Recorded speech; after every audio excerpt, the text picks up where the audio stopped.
to the podcast version of 32 Bar Cut, the show, a series for performers, about performers, made by performers. Every week, we give audition advice, share personal experiences, and sit down with fellow colleagues in the performing arts to chat about their life in the industry. If you are hearing this message, you are not currently a subscriber and will only be hearing the first half of the podcast. If you would like to hear the full interview, including the curtain call series, you'll want to head over to 32barcut.com, where you can find a link to our Patreon page. There you will have exclusive access to the entire video and private RSS podcast feed, as well as other subscriber-only content. Thanks for listening. Without further ado, on to the show.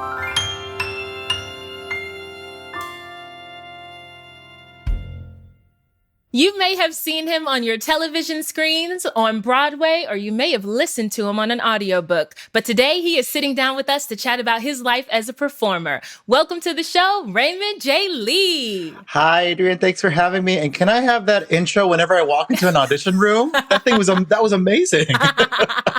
I'm so glad you loved it. Austin wrote that for us, and we get a kick out of playing it for everybody every episode. It's so much fun.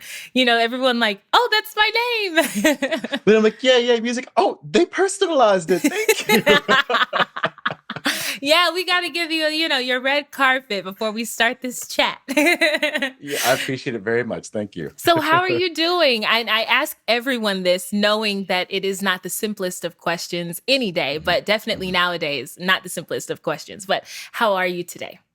I'm okay. I'm hanging in there. It's been one of those rough pandemic parenting remote hybrid school days, which is why I have my cup of coffee right here.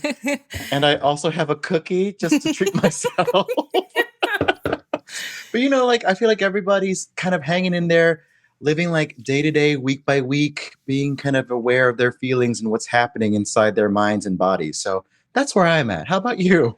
Definitely. Oh man. Yeah. I had to put an audition on tape before we did this. And that kind of puts me in, it's fun because you get to play, but it's not necessarily the frame of mind I want before I sit down and like have a relaxing plan chat with someone. And so, other than that, I'm great. Now that that's over, I'm great. I'm fantastic. And I get to go get a manicure after this because I've been like hand modeling on the side. And so It'll be a nice like relaxation moment for me to just like, okay, the audition's done and we're good. All I have to do is show my hands tomorrow. It's fine. I could have a breakout. It's fine. We'll have to like compare self-tape hints and advice, because literally by like the 8th take, I'm like, I don't know anymore. I think I got it. And my husband's like, can I stop? I want to watch Real Housewives. Oh, yeah. Austin is over it. He's been he's my person, right? So like, I'm like, I can't do it without you. Like, I need you to help me. And he's like, oh, it's fine. I got you. And for us, it's been a whole, journey of when we first started doing self-tapes, it was an argument every time. And now it's like, oh, okay, we can do this. I just need to make sure my tone is good and his tone is good. And then, we can just get this done. Also, I learned that I can't use our time to record as time to continue to practice learning the lines. We have I have a method now where I type out the lyrics, the lines. I tape them on a tripod just to I call it Dumbo's feather, where they're in my head. But if I don't kind of see something, I just freak out. And my husband's like, or I will stop. And I'm like, I did it wrong. And he's like, you did it right. Why did you stop? That was a good take. Stop being an actor. I know it's that reminder of just keep it going. Because if you were on stage, you would just keep it going. But also it's so funny for me because I haven't really booked any TV or film yet. I did like one independent film for a friend of mine in 2012 and never saw a camera again, And so for me, I feel like all this pressure. And when I go in for a theater audition, I learned the lines. I'm like, these are the lines. Bada boom, bop, bop, let's go. And then for some reason, when it's TV and film, I'm like, what is it? It's like leaves my brain. I'm right there with you. That's like, I'm still like that too. And for me, it's like I've learned what you do in a theater audition where I learned the lines. I'm like, great, I'll see what happens in the room. It's Yeah. almost like you have to do that with the camera. Yeah. You have to be like, whatever mood I'm in, whatever happens, whatever wink I do or head bob, it's going to be part of the take and hopefully it's good. Yeah, totally. I love that way of thinking. And I'm hopeful. I keep saying, like I said at the end of last year, I was like, 2021, I'm gonna be on somebody's TV screen. You just wait. We'll see. I have no control over this, but anyway, Well, baby and it's like steps. a lottery. It is literally, it's like, it's just so, it's like, what flavor do they want? What flavor are you feeling that day? Do those flavors coincide or do they completely miss each other? It's just such a crapshoot sometimes. Absolutely. Yeah, Absolutely. It's fun though. I would say that the auditions have been fun. good. And yeah, we'll see. We'll see. Had you always wanted to be an actor? Yes, to my parents' dismay, I always wanted to be an actor. I knew I actually always wanted to be a singer. That was my first thing. Was I wanted to like be in a boy band so badly. I would like learn all the dance moves to NSYNC and Backstreet and Britney, also being a gay boy. Um, and then in school, like the only way to kind of do that was with musicals. Hmm. So that was my first foray into theater and acting, and I love that too because I'm such a ham. And then it just kind of spiraled from there. I I always ask everyone that because it's everyone's story is different. You have some folks that are child actors and they knew from the womb that that's what they wanted. And then other folks kind of happened upon it. And it's just interesting that we all end up in the same place, but our journeys are so different. Yeah. And That's I why I can, love telling. Oh, sorry. That's why I love telling like the youngsters too, who think there has to be a specific path, and you're like, no, everybody has their own path. Like Carolee Carmelo went to school for accounting and economics, and then decided she wanted to sing. Like, and then there are people that are child actors. Like, it's just all about your own personal journey. absolutely. And how you navigate that. And I think once you make the decision, you just go for it. You just go for it. And it doesn't matter if you don't have the theater school or the all the training or everything to back it up. Mhm. You can acquire those things over time. You just have to Mhm. have the will and the passion to go for it, in my You, opinion. you know what's funny is how many people now, like just talking to them, and since we're all in quarantine and everyone's very open about how they're feeling, like how many of us still have like imposter syndrome? Oh yes. I almost feel like sometimes the people that I think are the most put together and the most brilliant, and they'll be like, I just feel like, why am I here? Like, I feel like it, and it's really humbling to know that because it's like, you feel that too. That's cool to know. It's all of us. Yeah, I think that for me, that's part of why I wanted to even just sit down with other actors is because I think that the kids coming up or whoever, whatever age, Mhm. might feel like we're always having the time of our lives or that we know exactly what we're doing or our instincts are spot on and we just got magic. And it's not always that way. Sometimes, it's terrible or you don't know what you're doing or you want to just give up. You get an audition call, it's due tomorrow, it's 12 pages, and you just want to like throw it in the air and like go buy an ice cream cone because it's just, I need a break. But Yeah. yeah, I wanted to show the real, and I feel like these conversations have really done that. So I'm really excited to sit down with you and hear about your journey and how you got here today. Because I was doing some research on you because I like to research everybody before we sit down Yeah. and talk, and I was so impressed by all the things that you've done. Oh, Like thank you you. are a renaissance man when it comes to acting and you've mastered it all in my opinion. It feels Oh my like you gosh. have really just done it all. You've got animation, you've got commercial work, you've got film work, you've got you're in a movie with Scarlett Johansson, and you Still also freaking out have about that. this Broadway career. And just before all of this went down and the doors were closed and we all are sequestered at home, you were about to do another Broadway show. And Oh, I see your sign there. I'm like, thank you. that's for Oh, you. That's for you. thank you. We had started our first week of rehearsal a year ago. So like 2 days ago, we were all like texting each other like, happy 1 year from our first rehearsal. Can't wait to get back to it. You Oh, know, yeah, I was in rehearsal for the for Once Upon a One More Time, which is a Britney Spears musical, and this gay boy pop fantasy extravaganza. I was living my life. I was so excited. I remember having a costume fitting, like the day before everything closed, and finally felt like a pop prince. And then then I all kind of shut down, and so it's like having the faith that things will return. And it seems like it's slowly coming back. Like I know they're talking about certain theaters opening up to limited capacity, vaccines are happening, but man, I'm so ready for everything to open up again safely, but open back up. same, big Yeah. same. I Yeah. am looking forward to the simple things like having a date night. But I'm also looking forward to the big things like Yeah. Broadway opening up. I know it's going to be a huge party down the whole street. It's going to be incredible. Yeah. So I am looking forward to that. But and I'm sorry that you only got a couple days. For some reason, I was thinking that you guys were in rehearsal for like a couple of weeks or a month. But either way, it's still a disappointment because you Yeah, you gotta wait. it was 2 weeks of rehearsal. We had just finished like act one, and like the girls, the princesses were gonna go a couple days early for a photo shoot. So they were literally figuring out all the details. We had all figured out our Airbnbs and company rentals. And the first night we landed, there was a like a Britney night at a gay bar. So we're all like, yes, it's a sign. And then it all happened. But it will come back. We will all get back to it. But it's a really great show because it's about princesses taking their stories back from an evil male narrator. And I mean, Come on, that's it. come on. Yeah. Come on. You would actually be perfect in the show too, Adrian. Did you get seen for it? Because you would be perfect in so many of the No, roles. I didn't get seen for it. Who cast it? Can you tell me? Do you remember?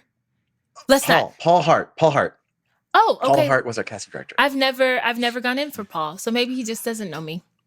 Well, you know what you do is, you let me know, and when we're casting, I will email him and make sure I got you. I'll make sure he knows. I love that. I don't know who that was, but I love him. Oh man. Well, whether I get a chance to be seen or not, I'm excited to see Once Upon a One More Time because I think it's going to be amazing. And I love the premise already that you just shared because you are a father of a daughter. And so I imagine getting to be a part of a story that liberates young girls and gives them their power back has to be awesome. Oh yeah, I mean, yeah, especially as a dad, and especially as a dad to a beautiful biracial 6.5-year-old now.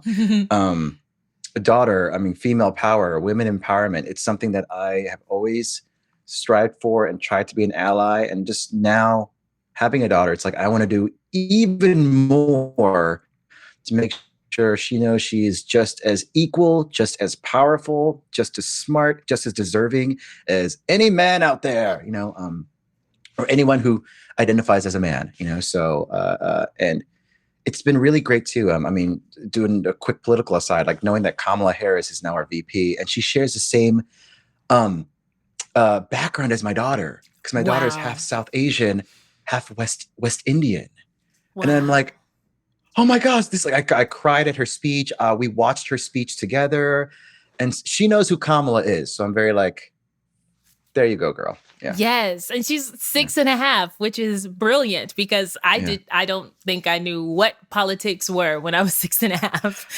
I think I knew what it was at like 24. We had to start caring eventually, right?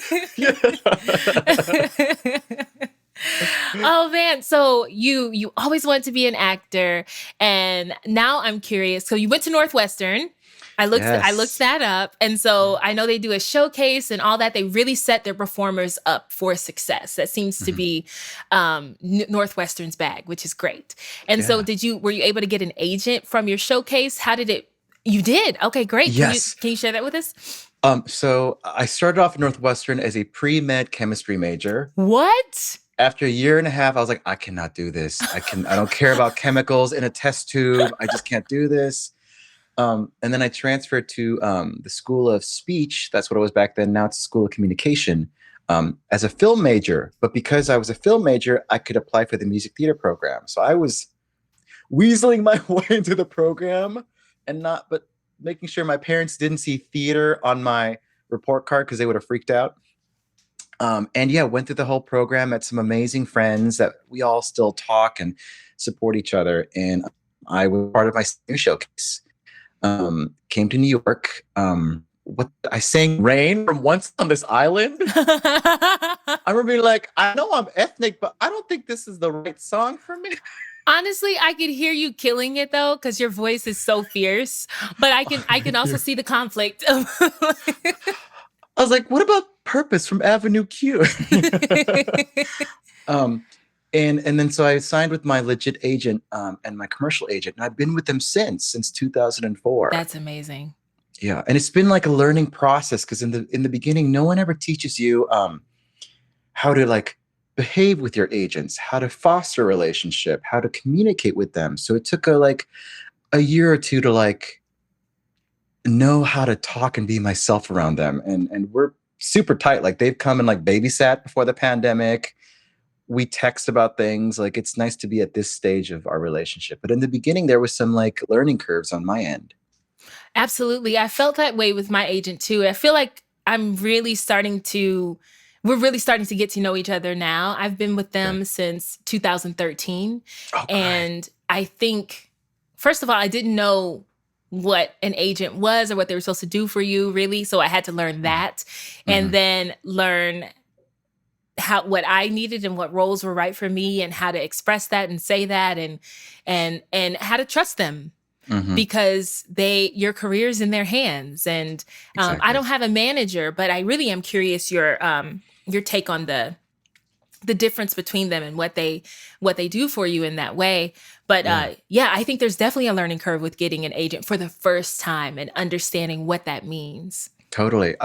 Like with my agents too, they almost act like managers. They really kind of massaged my career, and I was always there to ask them questions. And I always tell people, agents do not charge you. They take a commission. Because when I was a student in Chicago, there were a couple of agencies that were like, hey, you have to pay this much money for me to put you on your website. You got to pay me this fee up front. And I did once because I didn't know any better. And then so I always tell students, like, make sure you don't pay money up front. They work for you and they will take a commission out.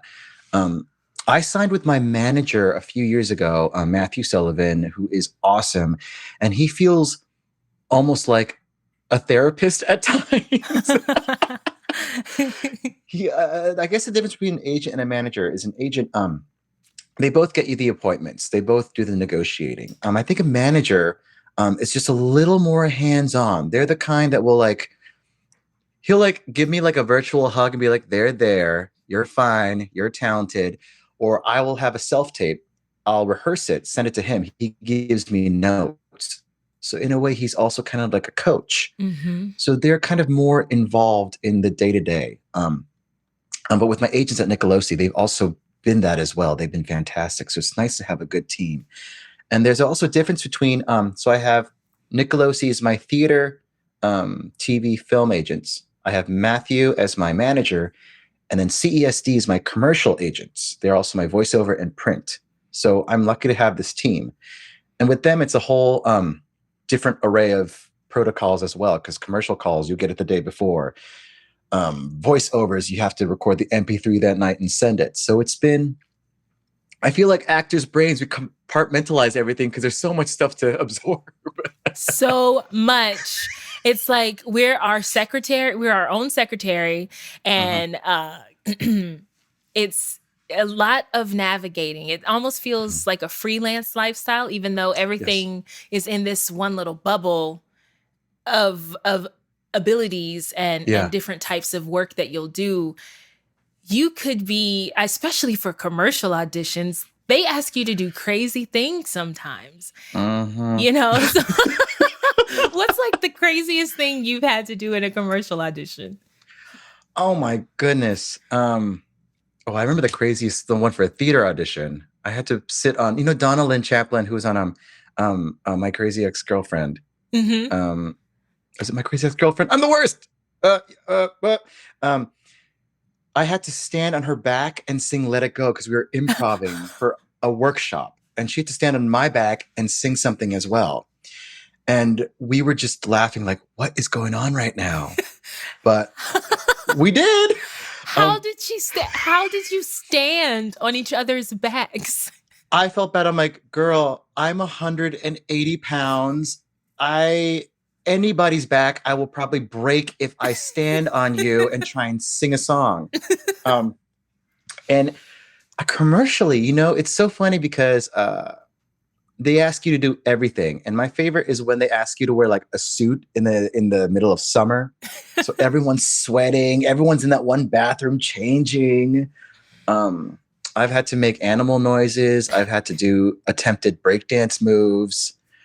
I've had to, the bite and smile audition where it's like for a fast food place where you, then you spit it out in a trash can. That's wild. That's wild. I remember I had to dance like Beyonce once. And I thought, okay, sure. I mean, I'll do my best, but it's like, it's Beyonce. Like, was there music? Please tell me there was like music, or was it all? No, it was in silence. They played no music. Silence.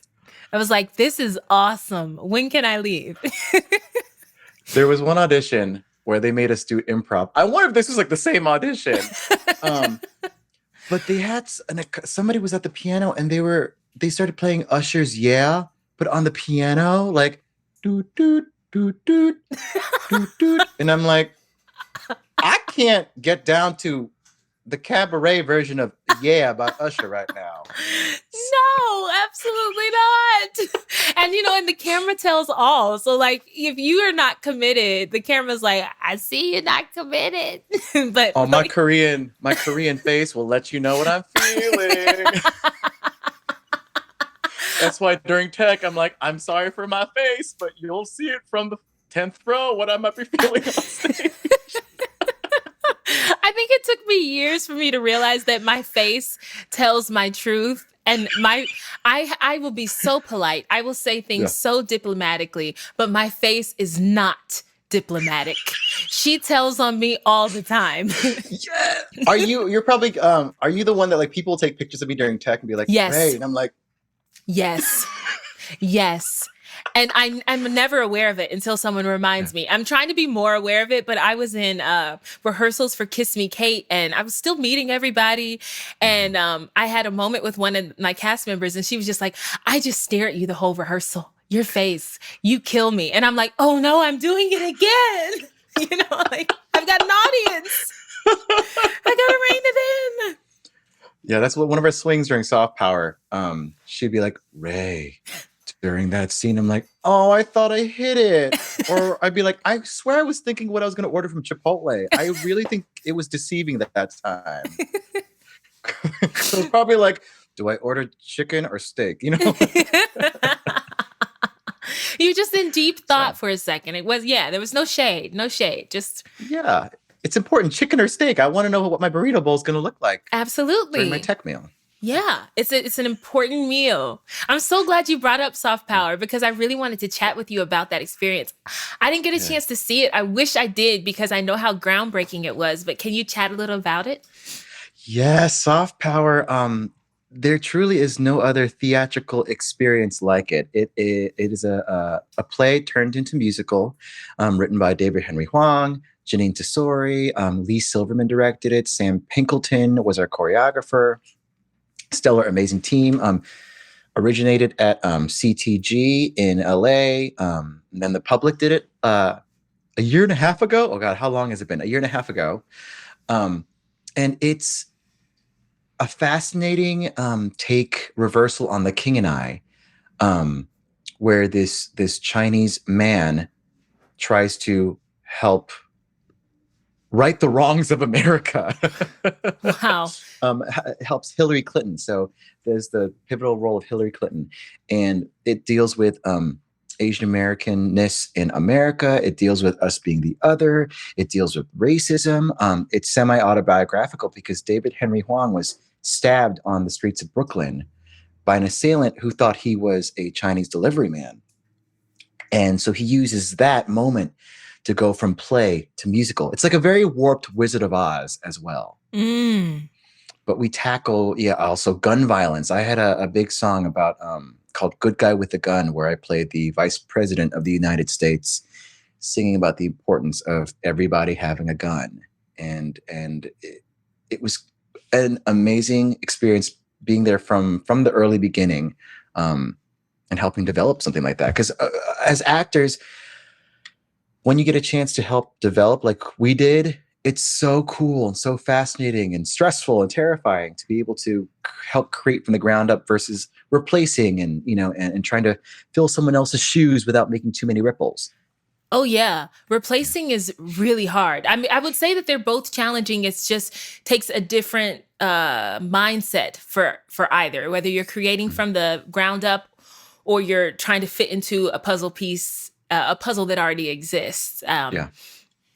Yeah, they both can be difficult, but I think the dream is to do something from the ground up and really take ownership of it and put your stamp on it, if you will, of someone else's work and making it come to life. I really wish I got a chance to see that because it sounds amazing. And I imagine as a Korean American actor, getting a chance to be a part of something that resonated with you on a deeper level had to have been magical. It really was. What was super magical was at the stage door after every show in LA, San Francisco, and New York, we would have like young Asian American and actually POC kids come up to us and let us know how much it meant to them, to see a cast of just minority people, Asian Americans, others in this country taking the stage and singing about America, telling an American story. Even to have Conrad Ricamora was our Asian American lead. He was sexy. He was romantic. Whoa, what a concept, that you don't see a lot. Yeah. So it truly was one of those experiences that I'll always remember. And you can actually listen to the cast album on Spotify, which gives like a nice little sample of the story. There's so many different genres that Janine tackled, and you'll almost feel it within each song. It was just very smart and a crazy ride. I can only imagine. I'm going to have to take a listen to that. Thank you for suggesting that because I need new music in my life. And the way you're describing it sounds like it's pretty awesome. Oh, cool. Thank you. I'm thinking back to everything that's gone on in the past year and how we've all been kind of navigating these catchphrases or terms, diversity and inclusion. And my husband, Austin, brought this up, and I think it's a really good point that those phrases really get turned into a black and white conversation. And I feel like, as you said, the other gets left out of the conversation. And when it comes to percentages of actors on Broadway, if we were supposed to break everybody down into ethnic group, I would say that the my Asian actors are not getting a lot of time on stage and not getting any roles. And maybe even, I don't know. I don't want to speak for you because I'm just going and going. And then I really want to hear what you have to say about it. But the idea of your ethnicity being washed out because people can't handle it. So they're like, oh, well, we'll just include him as another white actor or another, just nameless, unidentified face. So I have to first of all give props for me personally to the Black community because it was I think when I am in a cast and earlier in my career, and if there was ever something that was just not cool about maybe something that was racist against Asian people, I think I was taught as Korean American to sweep it under the rug, that it doesn't count, ignore it. And in hindsight, that was a wrong thing to do because then they think that's right and okay. Yes. And it was always my Black cast members that were like, Ray, are you okay with that? Because I feel that's weird, but it's not my place to say it. And that would start the seed in me like, you're right. That isn't cool. It was almost like experiences of the Black community being forced to speak up because of all this stuff that has been happening, because y'all are so more evolved with having to speak up. I feel like the Asian community is still catching up. We're still okay sometimes being quiet because that's what we've been trained to do. And we are starting to speak up more. And I know personally, like my face, if something happens, like you will know. And I will talk to someone on the creative team. I might not, make a scene in the rehearsal room, but then I will talk to a stage manager or a director, be like, hey, listen up, that's not cool. And I'm not comfortable with that. That is 2021 Ray, because 2004 Ray would have been like, everything's fine. It's fantastic. I'm so lucky to be here. I'm so lucky to be here. And there's this allyship between, I feel like, all our communities, the Black community, the Latinx community, the Asian American community, disabled community, LGBTQ. And I think there's such strength together. And especially with stuff that's been happening now, Black Lives Matter, anti-Asian hate crimes, it has been so important for all of us to support each other. And I've seen that, and it means so much. I think anti-Asian hate crime seems to be the hot topic now. Mm-hmm. And to see people step up, talk about it, escort Asian elderly people across the street or home, and to see all colors do that, all colors show up at the protest, has been really awesome and has started to heal my soul. Sorry, that was so winded. I'm like, yeah, so like, it's like, ugh. It's a lot. It's I think that we're all kind of coming out, that moment in The Wiz where they like wake up and it's a brand new day. I feel like and when I say we, I do mean people of color are figuring out, we're figuring out how to use our voice and find our voice, because I can identify with you, Ray, with not wanting to rock the boat or say anything or be a problem, especially starting out.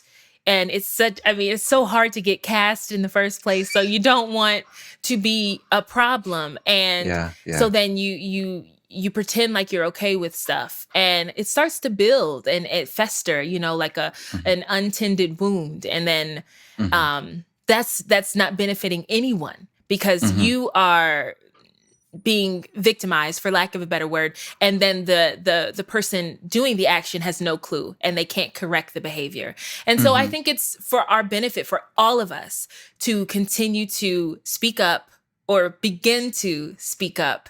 Yeah. And you can do it your own way. Like, some of us are a little more bold, a little more, flashy with how we're going to speak to someone. And some of us are a little more quiet or polite or whatever adjective you have.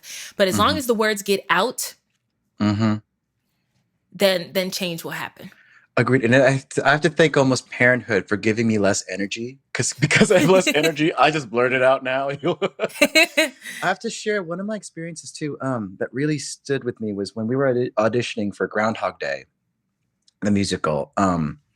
I think every time I go in for an audition, I'm always like, what role is a token role? What role is a token color role that they're going to like put someone of color in that role and be like, look, we're diverse. Yeah. And uh-oh.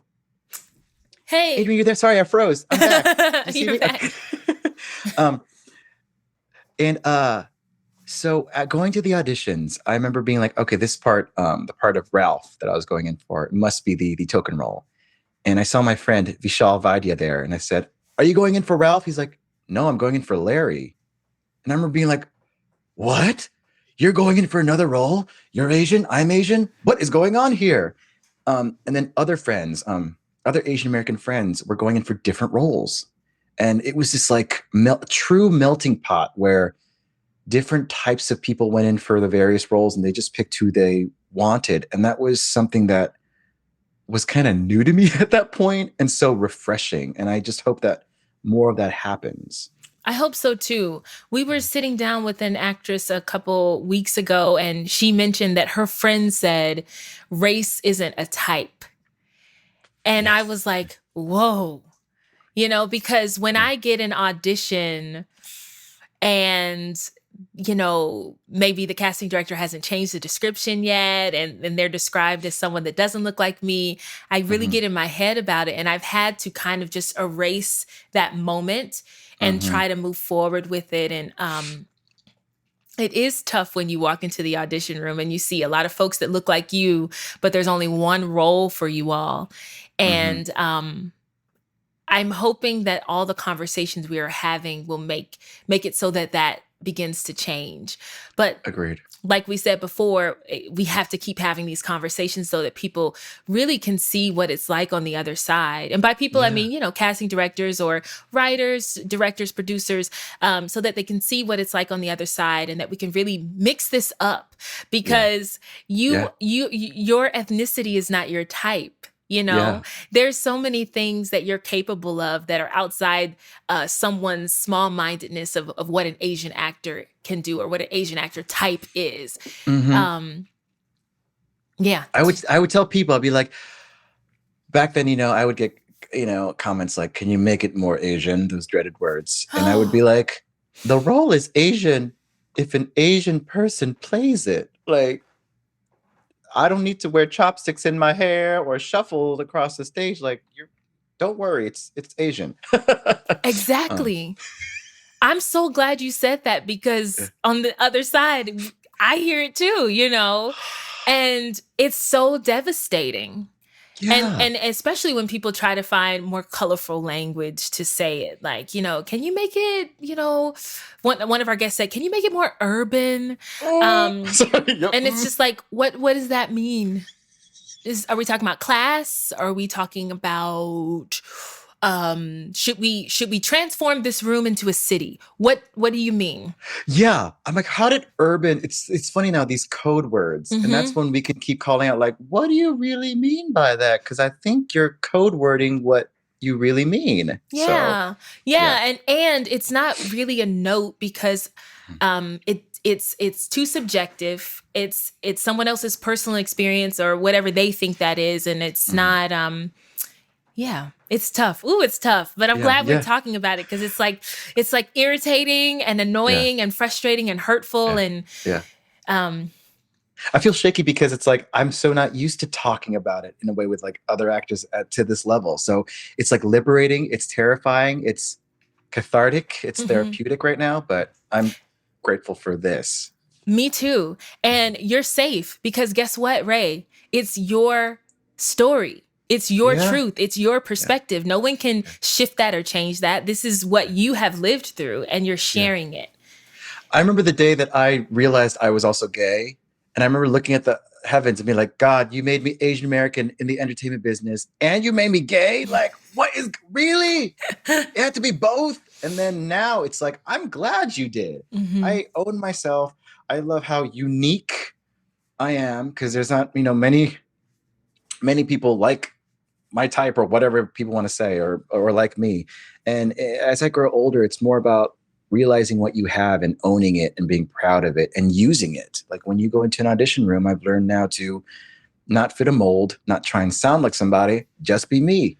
If they want it, great. If not, I'm going to go get a milkshake. Yeah, you got to treat yourself after these auditions. They are rough. Shake Shack, milkshake. Thank you, Shake Shack. I think too, when you talk about just being your authentic self, it's so important because if you are in there pretending to be someone else and say you booked the job, well, then now you have to do this job pretending to be what you think you were that day or what you think they want. And there's no liberation in that. There's so much freedom in just, especially when, I love when I get a role and I'm like, oh yeah, all I got to do is learn these lines and be myself. La, la, la. It's the best feeling in the world. It's the best, especially like when the lines are like, oh, this is stuff I would say because it helps you memorize it so much more. So much more. It just rolls off the tongue. Yeah, I love it. It's funny. I don't know if you do, but in my closet, like, because I know the roles that I go in for, which is like Best Buy clerk, nerdy best friend. And I have like, there's my Best Buy polo. There's my nerdy button up. There's my doctor scrubs. Like, yes, I don't have any doctor scrubs yet, but I have considered it. I get called in a lot. I don't know. I hope I don't read like too hard, but I get called in for like, like the powerful woman that's like, saying what she's got to say. Not so much with this, but like, no, powerhouse women that are making decisions and that are intuitive, that are reading the situation, but maybe not playing it yet. Like I get called in for that a lot. Every now and then I get called in for the very positive mom. And I'm like, all right, let me be a positive mom and smile a lot. Let me make sure I smile in this slate. And I don't know. I don't know what I'm doing. I was like, I want to see you as a fierce young lawyer, series regular, or a politician. Yes. Yeah. Give it to me. Those always feel good. There's a lot of like language that, you have to get on your tongue that you're not used to saying as a non-lawyer. But once it's in and you can like when I put on a blazer, I'm like, yeah. So yeah, I do have I have my suits.